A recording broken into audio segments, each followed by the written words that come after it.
Karibu kwenye chaneli yetu. Leo tunakwenda kujifunza jinsi ya kuactivate start button. Kama ulikuwa umeinstall nimeelekeza lakini start button ikawa haiko active.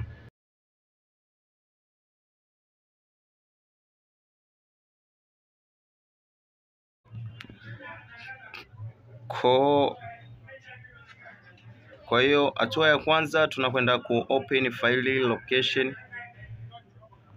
Click hapo. Baada ya click hapo utaingia kwenye box data, open.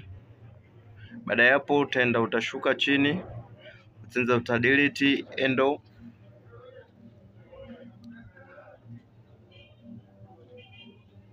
Baada ya ku delete hapo uta clear recycle bin.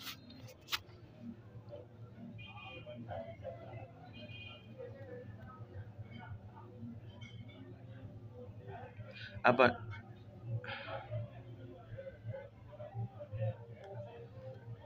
baada ya hapo uta search hapo,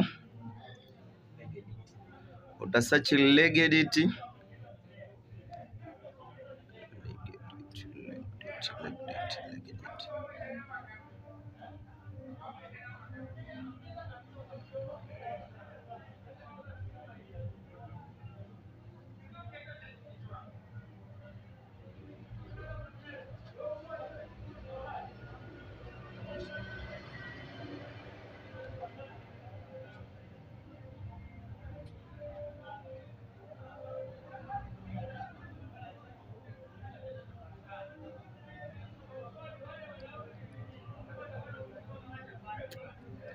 Baada ya hapo uta click in location machine.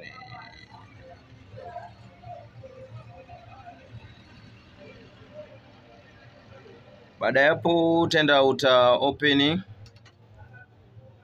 software. Baada ya hapo uta delete endo folder.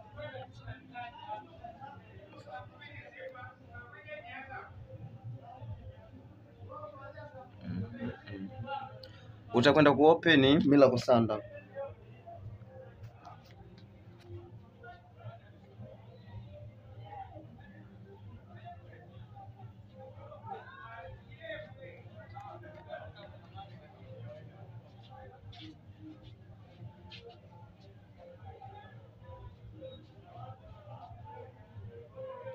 Baada ya ku open hapo itakuonesha kwamba start button imeshakuwa activate.